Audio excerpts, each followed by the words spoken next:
Edgar Degas. Edgar Degas is not a painter of spectacle. He does not chase grand mythology, heroic storytelling, or idealized perfection. Instead, he turns his attention towards something far more subtle, and arguably far more human. He paints moments that feel unposed. Moments that exist between intention and completion. A gesture not fully formed. A pause that hasn't yet ended. A body adjusting itself without awareness of being watched. And in that in-between space, Degas finds his subject. His women are often dancers, bathers, or performers. But they are never presented as flawless symbols of beauty. Instead, they appear in private states, resting, preparing, stretching, or recovering. These are not performances designed for the audience. These are the hidden realities behind performance itself. In his ballet scenes, the stage is never the true focus. What matters more is what happens off stage. A dancer bending her leg to adjust balance. Another tightening a shoe. Another pausing mid-motion, lost in thought or fatigue. There is discipline in every movement, but also exhaustion. Repetition. Effort. Human limitation. Degas does not hide this. He reveals it with quiet honesty. What makes his work so distinctive is his point of view.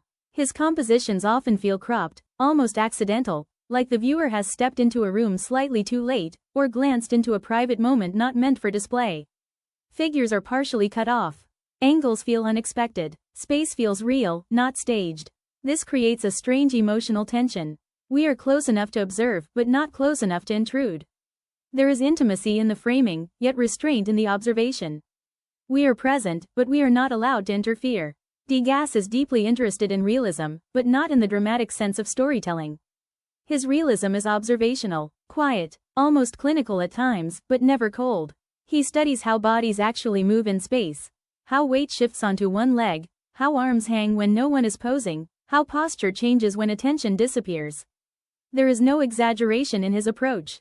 No theatrical enhancement, only careful attention to how life actually behaves when it is not being performed. Even his bathers, often shown in private domestic spaces, are not sensualized in the traditional artistic sense. Instead, they feel like studies of solitude. Women absorbed in simple, everyday actions, drying, washing, adjusting posture, lost in thought.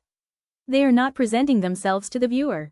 They are simply existing, and that is what gives these works their emotional power. In Degas' world, beauty is not something staged.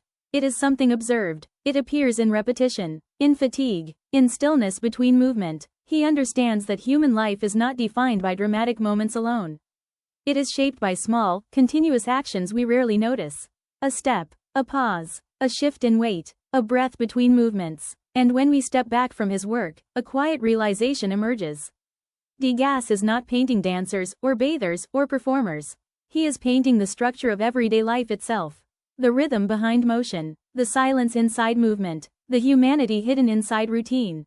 In that sense, Degas shows us something essential. Life is not composed of grand gestures.